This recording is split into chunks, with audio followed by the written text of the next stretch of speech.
Thursday, the 5th of December. Listener, thank you for being with us. I hope you're ready, because this is a big one. Duncan Alexander's in. Hello. In. Natalie Gedra is also here from Sky Sports. Oh, yeah.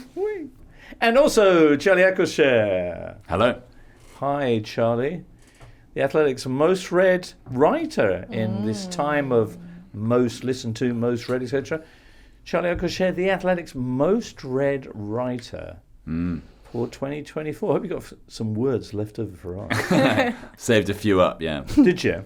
Did you? That's quite an achievement, isn't it? Yeah, it's quite weird. Yeah, I mean... So what clickbaitery do you put I know, that's to? the thing. Is that just pure quantity? Like if you say enough stuff, if you write enough words, right, people will read it. I don't know, but it sounds good. Of all the words that you've had read, what do you think was the most important this year? Which single word? Which single word? That's tough to say. It is tough, isn't it? Here's Mateus Orcazino. Jimbo, I'm from Brazil, and I always watch the programme when Natalie is present. Hi, Hello. Mateus. She is a source of pride for us Brazilians. My dream is to be a good journalist like Natalie, who gives me the courage to continue. Unfortunately, I live here in Brazil. That is unfortunate, isn't it? Not at this time of the year. It's somewhere there. No, so true, so true. But I want to live in London, says Mateus. Send her a hug. Wow, Natalie. Aren't we were embarrassing Charlie? Go back to that. Natalie, do you get mobbed when you walk around the streets of Brazil? Well, I'm guessing that in Brazil... Please, no, let's not go there. We have so many games to talk about. Because you were ESPN Brazil. Yeah. Right. I do take the tube there, okay, if that's... Very down to earth. Yeah, so yeah, keeps me grounded. Yeah. Excellent. Duncan, any love for you this morning? Anyone None. come and make you feel special? Absolutely none, but that's fine because All right. I'm wedded to results. Absolutely. And you know what? The football is the thing. It's been a busy midweek, and of course, there's big fixtures coming up at the weekend as well. The results, though, Tuesday, Leicester beat West Ham 3-1 in what was Ruud van Nistelrooy's first game as Leicester manager, and the Wags are saying quite possibly Lopetegui's last for the Hammers. Meanwhile, at Portman Road on Tuesday, there was a 6-pointer. Palace beating their relegation rivals Ipswich 1-0. The Eagles' first away win of the season. On Wednesday, the big news was Newcastle Liverpool, a madcap affair that ended 3-3. The leaders dropping points and all of Liverpool's rivals taking full advantage. Chelsea beating Saints 5-1. Arsenal beating Man United 2-0. And even Man City, who ended their dismal run with a 3-0 thumping of Forest. That's their first win in 8. Aston Villa also ended their 9-game winless streak on Wednesday with a 3-1 win over Brentford. So anyway, Liverpool's lead has shrunk to 7 points from the two London sides and 9 points from City, with excuse me, everyone, the Merseyside derby up next. And Everton, with impeccable timing on Wednesday, went and produced their best result of the season, beating Wolves 4-0. What does it all mean? We'll be discussing that in the course of today's show, with, of course, 2 matches still to come from this midweek round. Those are Fulham, Brighton and Bournemouth Spurs, which will be on Thursday night. We begin, though, at St James's. Equalised, surprise. Yes, indeed. Classic slice of Newcastle Liverpool. The leaders twice going behind to the Magpies, twice coming back, then themselves taking a 3-2 lead late on, only for Newcastle to peg them back at the 90. George Corkin joins us now. George, you were there, as I say, a classic game between these two teams. I was there, yeah, and I kind of came away thinking what a great game of football that was, and I don't often think that. I mean, I suppose a lot of the time I'm obsessing over how bad or good or indifferent Newcastle were, but you don't kind of often get that chance to sort of reflect on just a really good game. And maybe I would have felt different if that Fabian Schär equaliser hadn't gone in. But no, it was just a brilliant game. Topsy-turvy, full of momentum swings. Newcastle were really excellent, and I suppose the delight I feel at watching that game is only tempered slightly by the fact that, you know, Newcastle have just swung so kind of horrifically, really, in terms of the way they've played this season. I think you touched on that with Eddie Howe in the post-game press conference, but let me just mention a message from Matt, who says, please discuss Van Dijk's shoulder to Gordon's face, the blatant penalty, and the whole glorious clash was like Rocky, says Matt. flat. Newcastle rising to the occasion. Feel cheated and happy at the same time. Just nice not to lose one of these for once. He then signs it as Eddie, I think, which is confusing. But anyway. Maybe not so confusing. Yeah, maybe not so confusing. Maybe, yeah. Eddie Howe getting in the comments. Possibly so. Possibly so. Well, a lot to unpack from that message. A lot to unpack from that message and from the game. Let's touch a little bit on what you just mentioned. The fact that the Magpies have swung from the loss to West Ham, the draw with Palace, to then twice being in the lead against Liverpool. Yeah, it's been a really weird season. I mean, there are a couple of themes. So my lovely colleague Chris Woff, who is kind of much better than me at the kind of analytical kind of stuff, is able, kind of points to the fact that Newcastle are just much better without the ball, or to put that a different way, in games when they're not needed to dominate the ball. And there was also a theme, I mean, I suppose the two things are connected, where they've raised themselves against the better teams this season. So whether it's Arsenal, whether it's Tottenham, whether it's Man City, whether it's Chelsea in the League Cup, they found a way of getting really good results against the best teams. Now, I do think there's an attitude situation there too, that the best players they've got, and they've got some really good players now in Bruno Guimaraes, in Alexander Isak, Anthony Gordon, of course. They've got themselves up for those big games, and they've not done it in some of the other games. Now, I did ask Eddie Howe about that after the game last night, whether there was a tinge of frustration, and he said yes. And the things that he mentioned weren't the fact that Newcastle were really good going forward against Liverpool, the fact they created chances at last, the fact that they had lots of shots, the fact that they were looked really good and aggressive in that side of their play. He talked about things like body language and demeanour and attitude, those things that really should be a given every single game, but haven't been for Newcastle this season. They were really poor in the second half against West Ham. They didn't, I don't think, show the right attitude at Crystal Palace. Yes, they were playing against low blocks, but those basics, they should be there week in, week out, and I don't think they have been. It's been a sort of Unchained Melody kind of season. There's a lot of mitigation for it. They had a very difficult summer.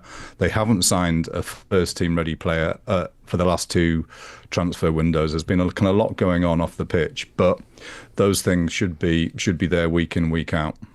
As for Liverpool, George, what would be your conclusion from Wednesday night?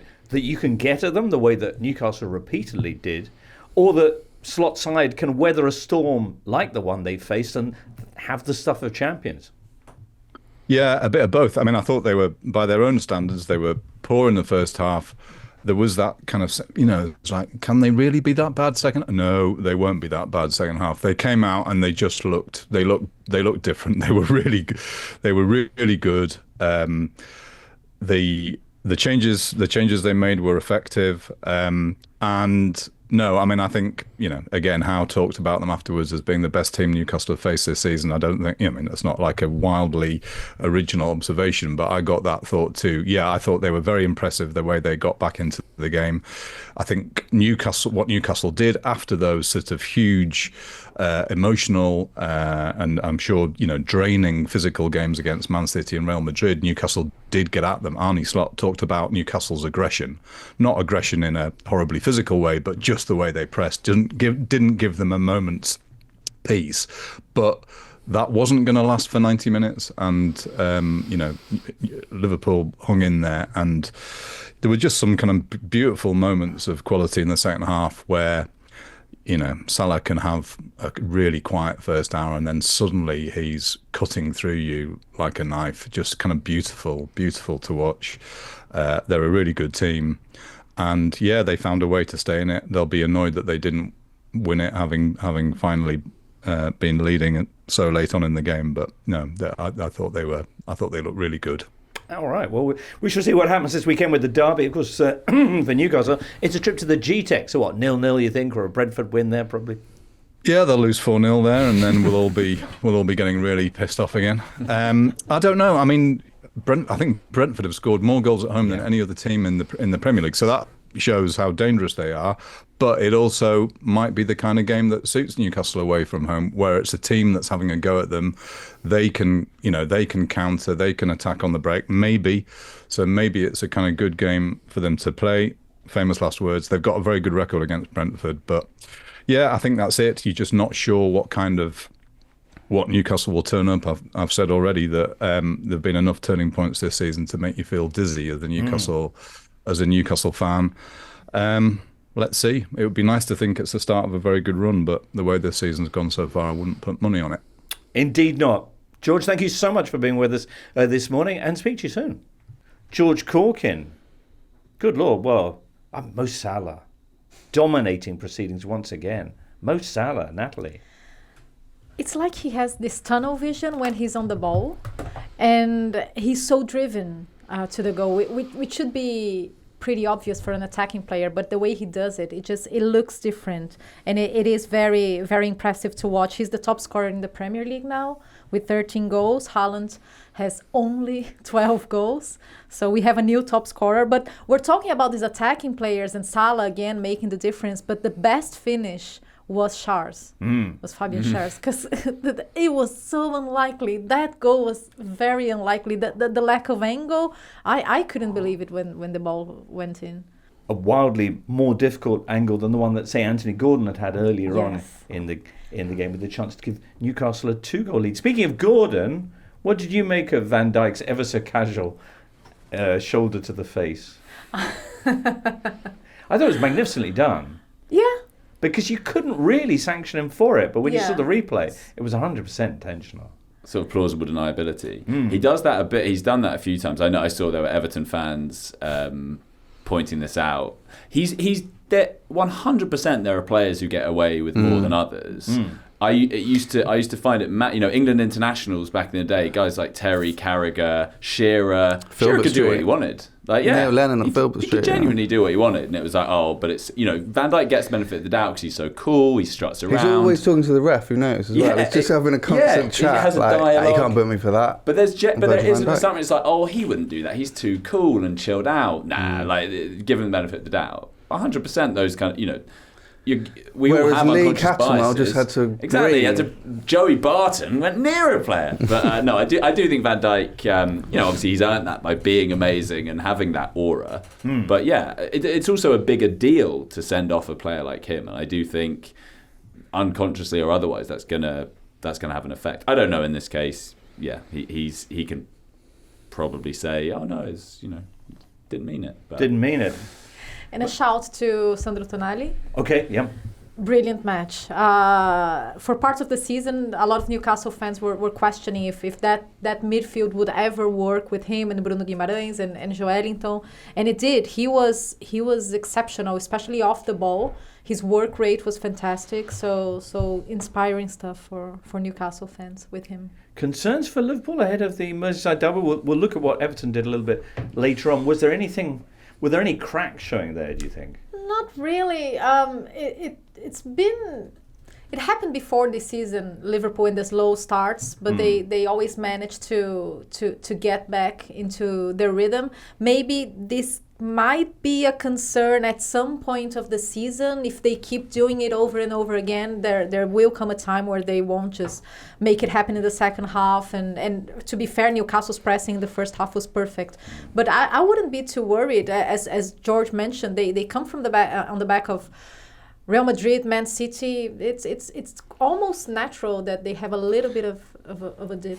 And building up that lead, the point of that lead is that you can then draw a game at Newcastle, and 7 points is still 7 points. Alexis McAllister will miss the Merseyside derby, by the way, through suspension. Which is okay, because they have Szoboszlai was on the bench, so Szoboszlai, Gravenberch, and Curtis Jones is not a bad midfield, is it? There you go.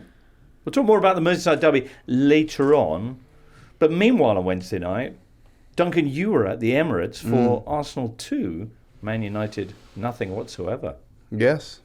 So this started 45 minutes after the Newcastle-Liverpool game. And for anyone double screening, the teams at the Emirates double screaming, I think. Yeah. were kind enough to. I say it started actually about 90 minutes after. Yeah, the first half, I think it's the fewest shots in any Premier League first half this season, 5. So it wasn't. I mean, I thought Manchester United started really well. I mean, defensively they looked like transformed compared to what they. I mean, it's funny, isn't it? I mean, everyone knows the manager makes a big difference, but just a couple of weeks and they do look like a different team. I mean, there's a lot of work to do going forward, but you know. Harry Maguire came in and looked really good, like a sort of libero Harry Maguire.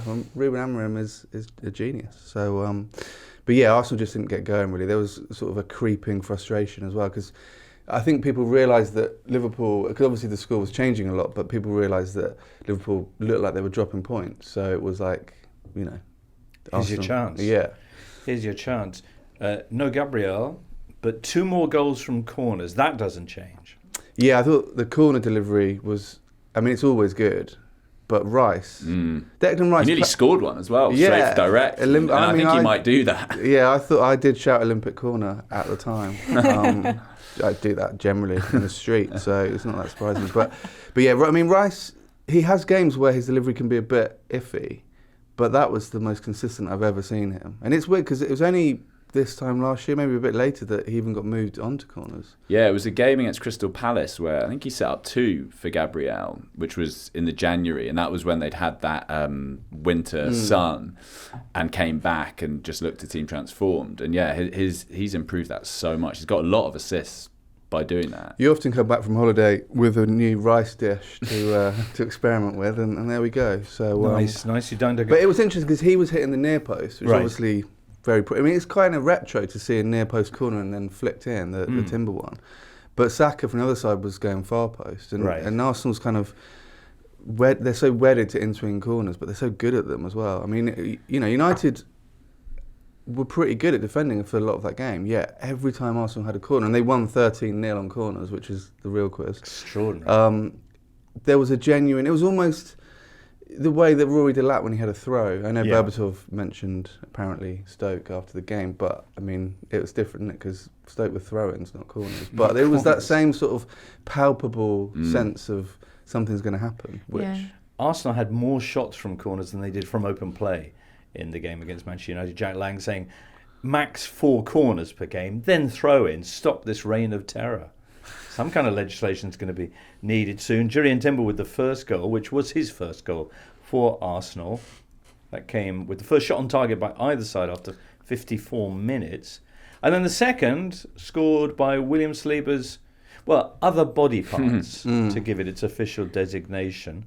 That was his first goal since February, Natalie. I feel like we're living the set pieces golden era this season. And that makes me think if there is, how far off are we from the limits of what can be created in terms of corners? Right. Like how many seasons it's going to take? Because I feel like we're on the peak with the set pieces coaches and the different movements and vintage movements and new movements and things that are unexpected and other things that are pretty much what we've always seen. So it's interesting to see how this is evolving and it's becoming. It was always a big part, but like Arsenal, the way they approach corners, they really see it almost as a penalty. Okay, this is really an opportunity for us to score.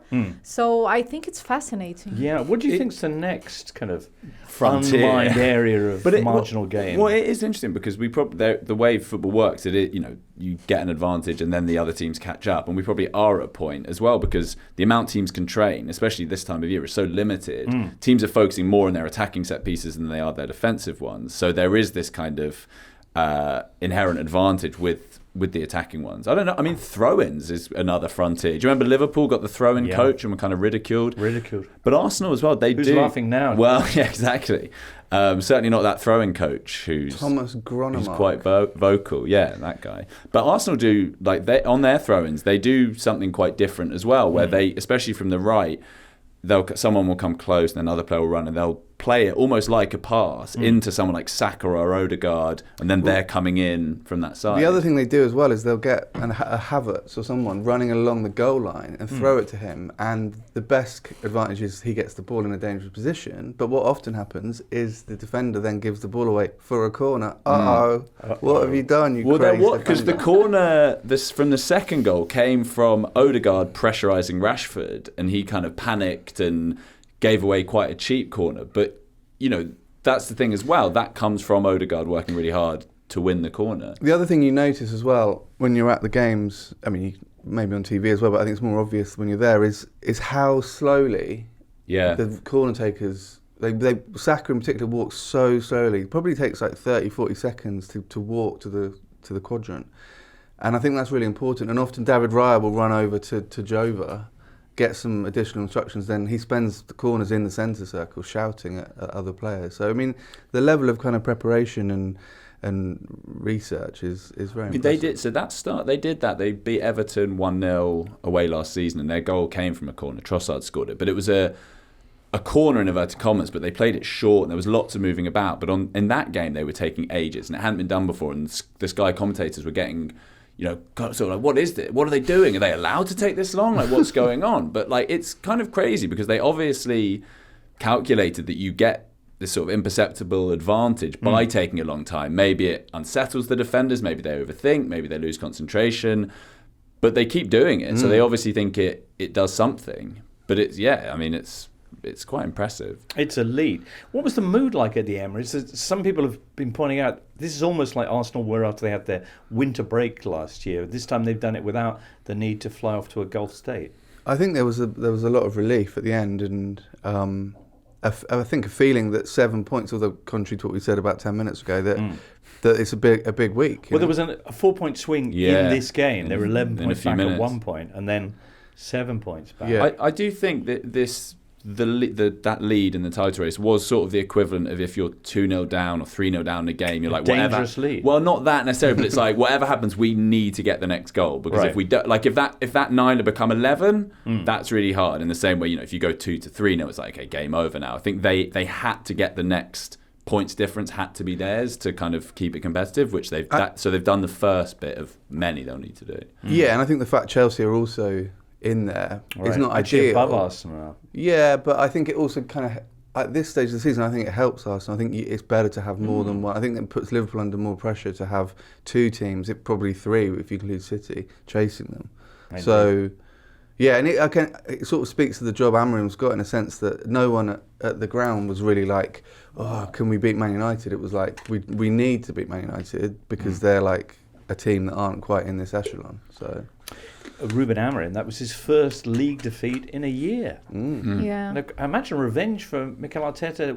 Amorim would have put Arteta out in the Europa League a couple of years back with Sporting. He seemed to be in a contest with Arteta for who could be the most outside their technical area. Really? They were both roaming. The Richard Keys derby. Yeah, very much so. This week I spoke to Manuel Ugarte. Ah, yes. Yes, and he worked with Ruben Amorim at Sporting, so it was interesting insights on the system and especially this month because like Bruno Fernandes, he mentioned how great of a communicator Ruben Amorim is, which is very important given that they don't have much time to train in December. So I do believe that Man United can make progress throughout this month because he's been rotating players and he's been doing that because the most important thing is to get his idea through, not necessarily have a starting 11. He wants to install his ideas.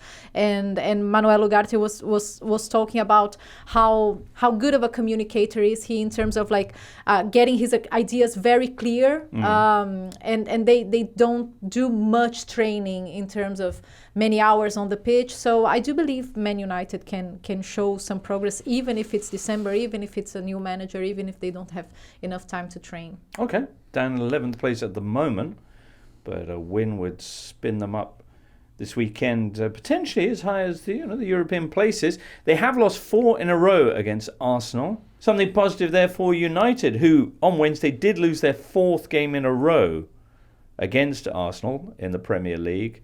They'll actually be facing them again next month because since our last show, we had the draw for the FA Cup 3rd round. And for Man United, it's another trip to the Emirates. That's on the weekend of the 11th of January. They've taken 1 point from their last 7 visits to that stadium. You were in the draw. No, you, but Wycombe Wanderers, Duncan. I was in it as well, yeah. I got... Who did you get? I didn't. I wasn't in the draw. Wycombe got Portsmouth. Oh, yeah? Which pleased neither club, I think. I mean, Portsmouth obviously bottom of the Championship and Wycombe was top of League One, so it's kind of like, you know, a... whatever playoff, a Classico, a sort of intra-division Classico. The membrane filtering through. And we were one ball, if that's a phrase, away from drawing Everton away, which was the dream, because, you know, Goodison Park. Yes, that's what you'd wanted. Oh, that's a shame. But it did raise, it's Everton v Peterborough, which does raise the possibility of Ashley Young playing against his son, which is very rare in the sport. So Ashley Young's son, who is actually young. Younger. He's actually young, and his dad is Ashley Young. That's brilliant. And that game will be coming up on the weekend of the 11th of January, possibly after that, if you're both still in the cup. Maybe you, Duncan, will then draw. That is the dream. That trip to Goodison before they knock it down. Elsewhere, the other standout draw, perhaps, for the third round was Spurs getting National League Tamworth, featuring Tommy Tonks and his long throws. They're almost like an Arsenal corner. That's what they say. Anyway, that's Arsenal moving to 7 points behind Liverpool. Arsenal, like slot side, will be facing a derby this weekend. They're up against Fulham. Chelsea will be up against Spurs. We'll be talking about Spurs haven't been in action so far this week, but we're talking about what Chelsea did and Man City's return next. Top 2 were in action in Spain midweek. Real Madrid lost a league game in Bilbao for the first time since 2015. They were beaten by Athletic Club. Kylian Mbappe missing a penalty again. Yikes. Anyway, back in the Premier League, we heard about Arsenal. Chelsea also moving to 7 points behind Liverpool. And City clawing points back as well with their victory over Nottingham Forest. Let's talk about Chelsea first of all. Boy, this didn't take long, did it, for them to get things underway against poor old Saints? Yeah, I mean, you do feel a bit for Southampton. They put a big chunk of their budget into buying a goalkeeper, and he's injured, and they're playing their third choice, and they're trying to get their goalkeepers to play in a way that doesn't feel like they're necessarily good enough to do right now. So it was I did feel for Joe Lumley, who I think was getting ironic. He wasn't cheers. Absolutely fabulous, was he? No, he really wasn't. So, and then, I mean, the red card, which, you know, we've seen players get away with that. That was the Christian Romero on Cucurella when Mike Dean said he didn't want to send his mate to the monitor because it would make him look bad. So he pulled Cucurella's hair. Yeah. Which I think it was an intentional act. Oh, certainly it was intentional, He's Jack Stevens, that was. He had a red card against Man United, which he followed with foul and abusive language towards the officials, earning himself that 5-game suspension. And yes, producer Charlie now confirms that is now a 4-game ban for Jack Stevens. All sorts of problems for Saints. They are now 7 points from safety. They go to Aston Villa at the weekend. They've made more errors leading to goals this season than anybody else. In fact, that's 9. Put that in perspective, last season the most any team made in the whole of the campaign was 10 by Brentford. So something pretty special is going on there. Yeah, I mean, Duncan, you'll notice, but it's quite a high bar to reach for a goal, because I've often been surprised. You look for that stat and you're like, oh, this team's going to have made loads, and it's like 3. Like it really has to be quite really a obvious. error. So to make 9 that's before Christmas. So what kind of thing enters into the category of an error leading to a goal? Well, like a goalkeeper dropping the ball, or as Southampton like to do, just rolling it to the opposition. Right, or, that would be, passing the ball straight out. I mean, that Liverpool game. Yes. The Southampton defeat. Southampton do so many. They've even got. We did a piece of the day that look at the sort of the genre of errors leading to goal they do. So it's verging on an art project now, I'd say. So hats off to Russell Martin and his. Martin R., not so amused by all of this. He says, why do I find the way Southampton set up so offensive to the eye? It's nothing but suicidal football. And it feels like Russell Martin is that you? He's throwing his own players under the bus because he thinks he can benefit from it. Like Company did. It's just awful to watch. I'm glad I'm not a Saints fan. Well, I mean, I think it's a bit of a stretch to think that Russell Martin thinks Vincent Kompany got the Bayern job, so that's like a yearly occurrence. Like Bayern are there going, who's staying? Which Premier League team has been giving away loads of goals? But yeah, I can imagine it's frustrating. But they could have gone super defensive and also been in this position. So That's so true. And also, they had 3 players suspended. Yeah. They have a lot of players injured. I think they have 6 players injured, so that doesn't help as well. Yeah, that's true. Chelsea also didn't have a full strength side, but that's because Enzo Maresca didn't bother with one. He kind of went with the Conference League team. Yeah, 7 changes. Why not? No, and let's take a moment to again praise Enzo Maresca because he took an oversized squad. He chose the ones he wanted to work with. He made some tough calls. And even though like having so many players, as is pointed out now as Chelsea's strength, they can rotate and they can keep the quality. Honestly, it could have been easier, their weakness. If you're managing a large group and you're trying to install your ideas, if you're doing both at the same time, it's not easy. And he's doing it brilliantly. And if we're talking about... and I hope Enzo is not listening to the pod. If we're talking about the title race, Chelsea as Are we talking about the title race now? Yes. Okay, so if we're talking about the title race, but are we talking about? Yes, we are. Okay. We are. Yes, not for Enzo Maresca, but we are. If we look at the run of fixtures, especially at the end, and even if we're just looking at like Champions League spot, and Chelsea has been showing this maturity, and the players keep talking about it. It's a really long way, okay, but let's go to May. Yeah. Final fixtures, Chelsea's final fixtures in the right. season. They have Liverpool at Stamford Bridge, Yes. Newcastle away, Uh-huh. Man United at home, and Forest away. Ooh. Yes, so it's important for them to keep their keep their A level, their A game, to reach May thinking big. Especially as Yes. you'd imagine they'd still be in the Conference League by then, so they'd have a lot Maybe. of Yeah. a lot of Wonder games. where is the Conference League final then, Charlie? Do you Good know? question. While you're looking at that, do you know where Chelsea are going to be this weekend, Natalie? Spurs. Spurs. Yes. And they've won 4 of the last 5 Premier League visits to the Tottenham Hotspur Stadium. Last season's affair there was a particularly memorable one, Duncan.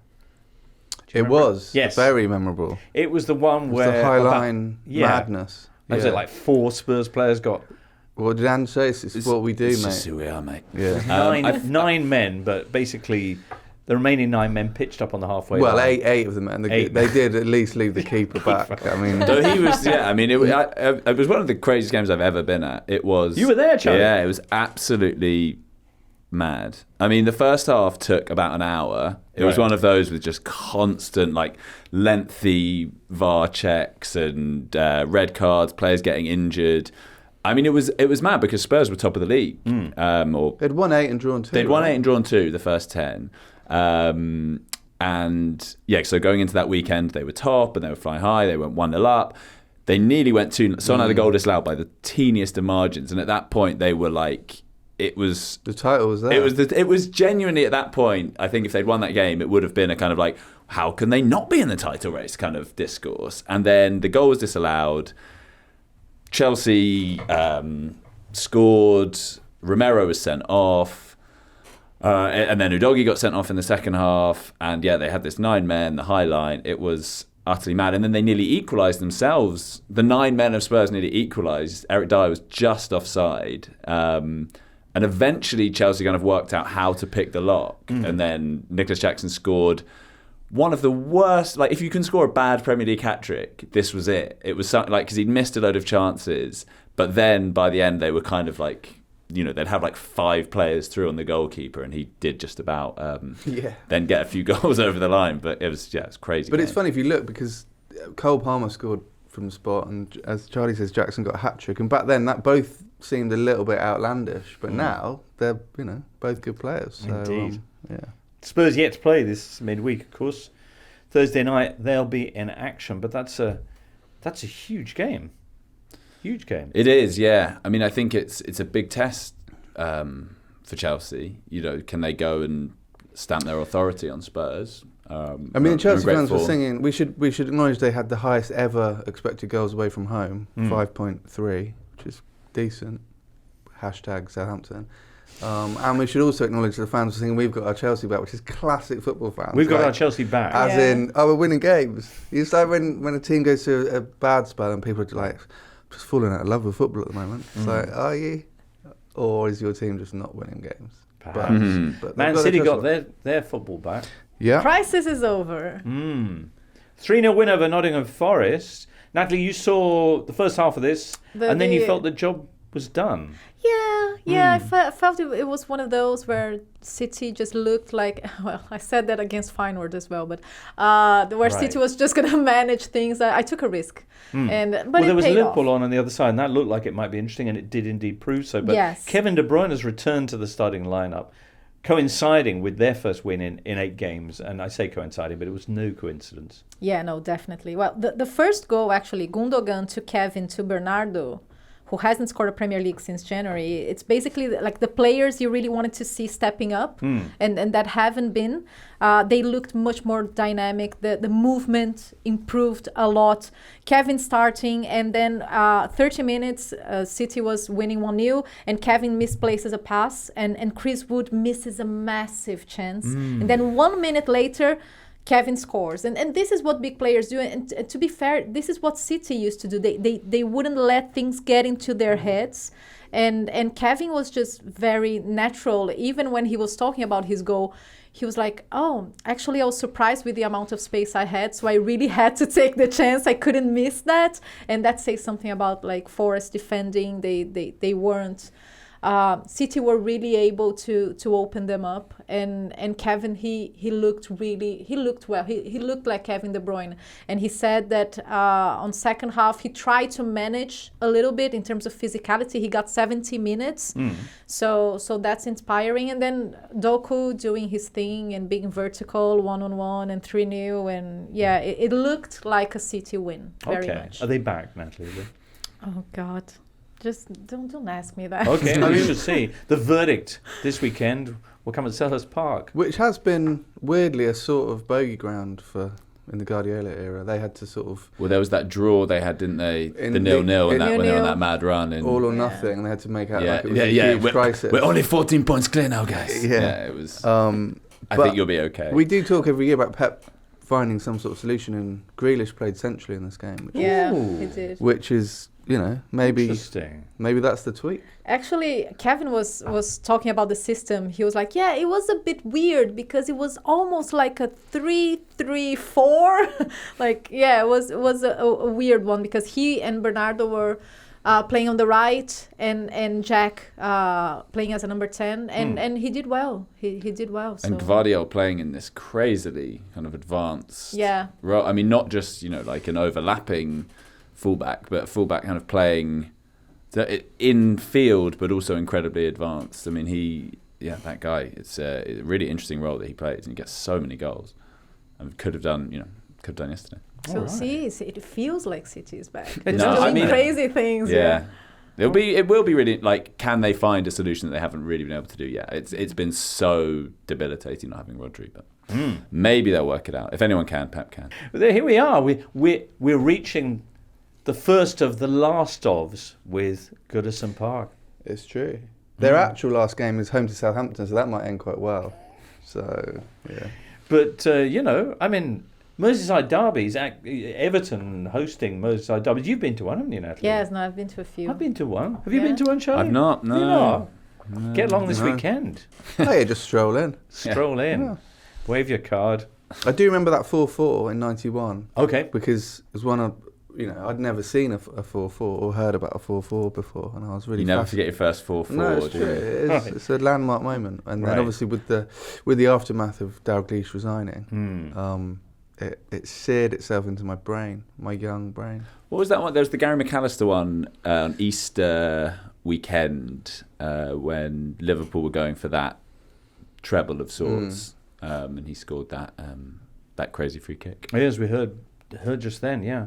Remarkable stuff. Football legacy. I don't know what they're going to do with it. Something nice. Knocking it down. Just knock it down. And redeveloping the land. So, I see. I see. The Highfield Road approach, as it's known.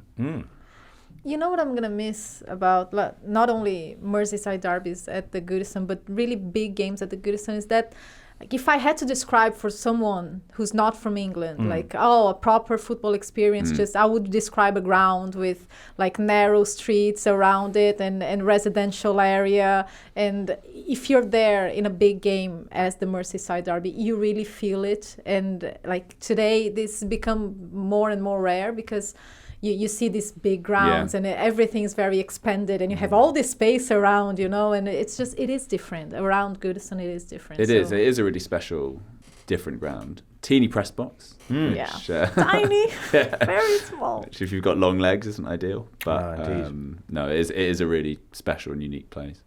Stop it, I'm misting up here. Well, Everton, as if roused by the calendar, sprang back into life this Wednesday with a 4-0 victory over Wolves. Witness to that was Patrick Boyland, who joins us now. Patrick, thank you so much for joining us. A special occasion then coming up this Saturday. And what a time for Everton to rediscover their form. Yeah, potentially a key win for Sean Dyche and Everton last night. They actually could have fallen into the relegation zone if they'd lost against Wolves, but are now 5 clear of the relegation zone and have a bit of daylight between themselves and those right at the bottom. So no better moment really for them to rediscover the form and the blueprint of last season. Kind of felt like a bit of a reversion to type for Dyche in that he went a bit more pragmatic, focused more on set pieces. Nothing ever dramatically changes with him, of course. Even his tweaks tend to hark back to past blueprint, but yeah, it felt like kind of a seminal moment for him in his Everton career with the takeover on the way. Indeed so. Everton, who hadn't scored so much as a goal in their last 4, getting 4 in this one game, helped a little bit by Wolves and Craig Dawson with a brace of own goals, of course. They do, for all their other travails in other fixtures, have a terrific record when Liverpool come to Goodison Park for this last ever visit, probably. Do you see that continuing then? I think if you ask most Evertonians, they would have liked to end the Merseyside derbies at Goodison with last season's win, 2-0. That was pretty much perfect in the way Everton went about it, the manner of the victory under the lights. So I think that obviously they've got their work cut out against an improved Liverpool side under Arne Slot. Like you say, though, Everton's record in recent derbies, particularly at Goodison, has been relatively positive. Even in the long winless run, a lot of those games were actually draws, nip and tuck, close 0-0s, 1-1. So they will fancy themselves, at the very least, of ruffling a few feathers here. They dominated physically last time around, and I was surprised by the extent to which Dominic Calvert-Lewin up front got change out of Virgil van Dijk and Ibrahima Konate. Effectively, the idea here will be to replicate that, but it will be much tougher. Calvert-Lewin, who was one of the scorers, I think, on Wednesday night. Did he score or not? Or did he? So he had 2 goals chalked off and given to Craig Dawson. And maybe slightly harsh, the second one. All right, I'll ask you that again. Dominic Calvert-Lewin, who was very active on Wednesday night. Ashley Young, also making his mark as well. First Premier League goal for the club. Yeah, so that was also Ashley Young became the oldest Premier League player to score a free kick at 39 years of age.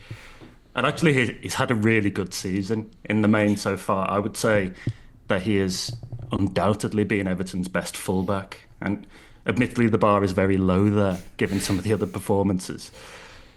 But he just seems to go on and on and on. And the sight of him outpacing much younger players down that side is still utterly bizarre to me. But it's a testament to the shape he keeps himself in. He's still obviously got the technical ability, as we saw with his free kick for the opener against Wolves. And he sort of remains one of Dyche's trusted lieutenants. Dyche really values his leadership in the dressing room. He values the standards he sets day in, day out on the training ground. And he deserves his place in this side. So again, he's got his work cut out against Luis Diaz or Cody Gakpo or whoever plays on that side for Liverpool on on Saturday, he will need a bit of help from whoever plays in front of him. And I would imagine whether it's Dwight McNeil or Illiman and Dye, whoever plays on the wing will be tasked with tracking back an awful lot on Saturday. But Ashley Young's not the weak link in this Everton side, and I suppose that's a surprise to me and to every other Everton fan.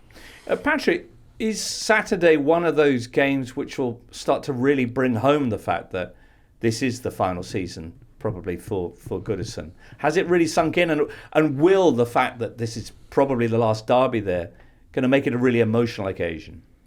Yeah, I think it will be, and probably that first emotional moment of the season. It's all about surviving this season, getting through by hook or by crook. But I don't. The emotional resonance of a Merseyside derby brings this all home to roost, I guess. And I'm sure it will be a sad moment for Everton fans. They just need to sign off on a high or a relative high. What they don't want is for the last Merseyside derby at Goodison to be tainted by a Liverpool win, or dare I say, a heavy Liverpool win. Indeed. Patrick, thank you so much for being with us today, and I hope you enjoy the game on Saturday, and we'll catch up with you soon. Cheers, guys. Everton, with Wednesday's win, climbing to 5 points above the bottom three, which Wolves nestle right in the middle of. They are 3 points from safety, and it's been a rough old week for Gary O'Neill. 8 goals conceded between Bournemouth and Everton, and West Ham coming up at the weekend. Any guesses on who will be the two managers in the touchline? Because with Gary O'Neill, I always had the impression that he, even though Wolves were struggling and everything, like, the players seemed to really like him, and he was doing a really good job. I felt like they were just, they have turned the page. But then after the match, he gave an interview that was kind of like, yeah, we all know managers get sacked. And I just got that impression of, I wonder if, because it's him and Julian Lopetegui next Monday. So Julian Lopetegui, who, by popular consent, was given 2 games to save his job, promptly won one of them, but that only seems to have rolled the 2 games over. So now a lot of pressure on the game against Wolves, apparently, on Monday. They lost, of course, West Ham on Tuesday away at the King Power in what was Ruud van Nistelrooy's first game in charge of the Foxes. A 3-1 scoreline, which makes it sound like the Hammers were rubbish, but they actually were the better team for most of this game. Certainly the first half. Breaking records for shots and things by a losing side. 31 shots. 31 shots, 20 in the first half. They thought so there was a Jamie Vardy goal very, very early on, 98 seconds I think it was, which really set the game up beautifully for the Foxes, who could sit back and hit on the break and had various chances. But the Hammers thought they'd equalised. Thomas Souček bundling into the goalkeeper Mats Hermansson for Somerville's goal, but that was called back. Rightly or wrongly, do you think, Charlie? The game set up beautifully for Leicester and Van Nistelrooy when Jamie Vardy scored after only 98 seconds in a goal evocative of that Leicester season. And then they could sit back and try and hit the Hammers on the break. The Hammers, West Ham then thought they'd equalise through Crescencio Somerville. However, this was called back after it was seen that Thomas Souček had basically bundled the Leicester goalkeeper Hermansson out of the way. I think fairly, but West Ham fans may feel differently about that. Ruud van Nistelrooy made changes, and they went 2-0 up and then 3-0 up, and then eventually Nicholas Füllkrug scored a late consolation for himself and the Hammers. That's his first goal in English football. Yeah, the most underwhelming first goal I think I've ever seen in the Premier League. I mean, no celebrations whatsoever. Just bleak. Yeah. That has been quite a big factor for them as well, the fact that he hasn't been able to play. And I think if he can finally get going, that might help. But, I mean, Leicester only had 8 shots, but 7 of them were up-to-defined big chances. Really, so that's the level of kind of clinical... I mean, chance creation. Yeah, there's something nice about Ruud van Nistelrooy managing Jamie Vardy as well. It feels like a very sort of timelines merging. Yeah, so I fancy Vardy to Padawan-esque. Yeah. Now, one of them going to mention from this midweek is Villa Brentford, which saw Villa going 3-0 up inside 35 minutes and ending 3-1 winners. Their first victory in 9 matches in all competitions. and every chance they could get their second in 10 this weekend because they are hosting Southampton. Natalie. Yeah, it was about time, right? Because they lacked cutting edge against Chelsea, and they lacked confidence. So maybe this will give them momentum. Nice moment with Matty Cash kissing the camera in the Gerrard celebration. Oh, nice. Yeah, and Tyrone Mings starting a Premier League match. For the first time in? Yeah. Yes, in the since Premier August League. of last year, yeah. Yes, yes, exactly. And before that, in this bad run Villa was in, they looked predictable, but they do have a very talented group of players. So if they can bring this confidence that they were lacking, maybe this can change something and then it can bring momentum back. And with Brentford, it's just weird. It is weird because they have the best home record and the worst away record, and I never associated the GTAC as a fortress, but apparently it is. It is. And away, they're just, pretty much, I don't know, all over the place, maybe. Well, that's where Newcastle are heading this weekend for round 15 of the season. Excellent. A couple of games still hanging around from game 14 and game week 14, and we'll try and factor those into our chat on Sunday evening when we look at the weekend's games thus far. That's it, though, for today's Totally Football Show. Many thanks to Patrick and George, who joined us in the course of the show. And Charlie, you're off somewhere now to write about tennis, Charlie. Off to the Copper Box. Nice. In East London. In East London, yeah. Super stuff. Well, thanks for being with us today. Many thanks as well to Duncan and to Natalie for coming in. Thank you. You've got the Sky Sports Christmas party tonight, I think. Is Yes, that right? I Wow. do. Much more exciting than Charlie's thing. Wow.